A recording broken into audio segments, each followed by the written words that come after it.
macromoléculas responsáveis pela catálise das reações que acontecem nos sistemas biológicos. Mas o que isso quer dizer? Quer dizer que elas têm a função de catalisar, ou seja, acelerar as reações. Toda enzima é uma proteína, com exceção da ribosima, que é constituída de RNA.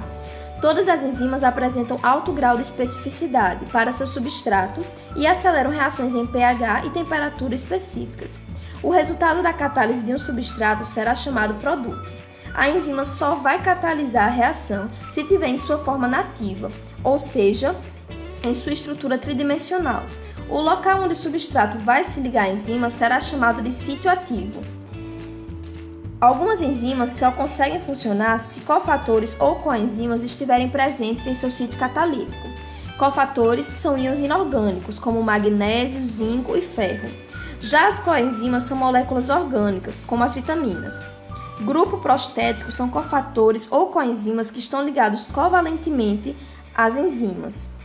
Enzimas com grupos prostéticos são chamadas de holoenzimas e as que não possuem, apoenzimas.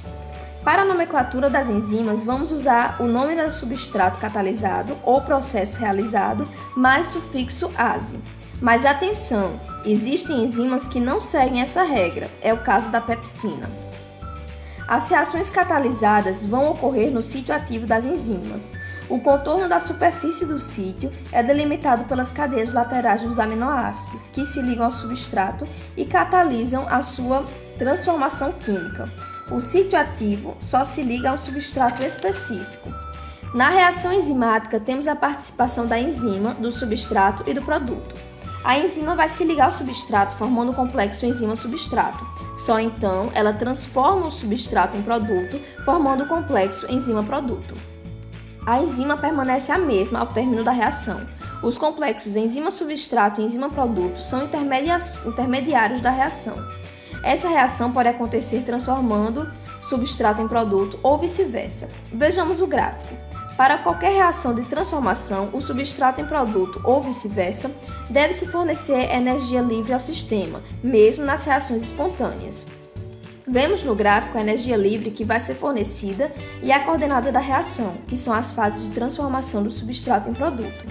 No ponto inicial, temos o substrato e no final, o produto já formado. Na parte mais alta do gráfico será o estado de transição. É o ponto que vai dizer se o substrato vira produto ou volta para sua condição inicial de substrato. A parte mais alta do gráfico é o estado de transição e a parte mais baixa o estado basal. A enzima vai diminuir a energia de ativação da reação, transformando a reação mais rápida. Ela vai encontrar uma forma mais barata para que a reação aconteça. A enzima vai apenas diminuir a energia de ativação, mas não vai alterar a energia livre padrão. E o que isso quer dizer? Quer dizer que as enzimas apenas alteram a velocidade da reação, porém não alteram o equilíbrio da mesma. Ou seja, a energia do substrato e a energia do produto serão as mesmas nas reações, catalisadas ou não. Ainda podemos ver no gráfico, na reação catalisada, o complexo enzima-substrato e enzima-produto. As enzimas catalisam as substâncias através de interações covalentes e não covalentes do sítio ativo com o substrato específico. Vejamos alguns tipos de catálise enzimática. Temos ácido-base, ligações covalentes e as mediadas por íons metálicos. Na catálise ácido-base, a enzima vai ter um sítio ativo ácido e o substrato vai ser básico. Na ligação covalente, vai promover a quebra ou confecção de uma ligação covalente nova. Na mediada por um íon molécula, elas necessitam de um cofator para promover a catálise. Toda enzima só funciona em condições ótimas, ou seja, em temperatura ou pH exatos.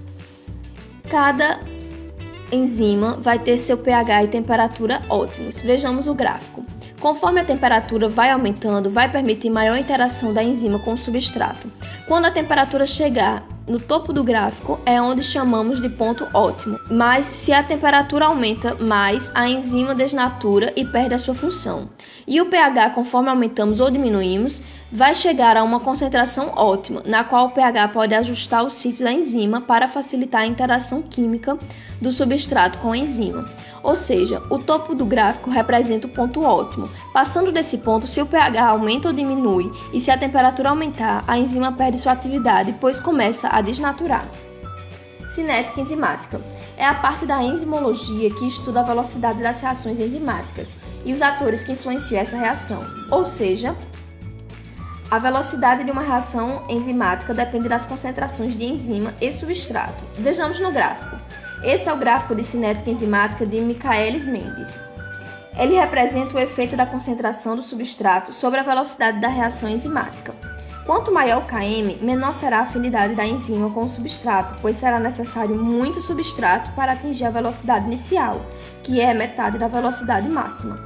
Quanto menor o Km, maior será a afinidade da enzima com o substrato, pois vai precisar de pouco substrato para atingir a metade da velocidade máxima. O Km vai representar a concentração do substrato. Inibição enzimática. Inibidores enzimáticos são compostos que podem diminuir a atividade de uma enzima. A inibição pode ser reversível ou irreversível. Na reversível temos competitiva, incompetitiva e mista. Na competitiva, o inibidor e o substrato disputam o mesmo sítio ativo da enzima. Esse tipo de inibição depende da concentração do substrato e do inibidor. Na incompetitiva, o inibidor se liga à enzima em seu próprio sítio de ligação, ou seja, existe um sítio para o substrato e outro para o inibidor, que só se liga após o substrato, inibindo a reação. Inibição mista. Existe um sítio para o substrato e para o inibidor, mas este pode se ligar antes ou depois da chegada de um substrato. Inibição irreversível. O inibidor se liga covalentemente, podendo destruir um grupo funcional de enzima essencial à sua atividade, ou então formar uma associação não covalente e estável, fazendo uma mudança definitiva no sítio da enzima. Zimogênios. Forma inativa de uma enzima que, através da clivagem, quebra, produz a forma ativa, ou seja, realiza a ação metabólica.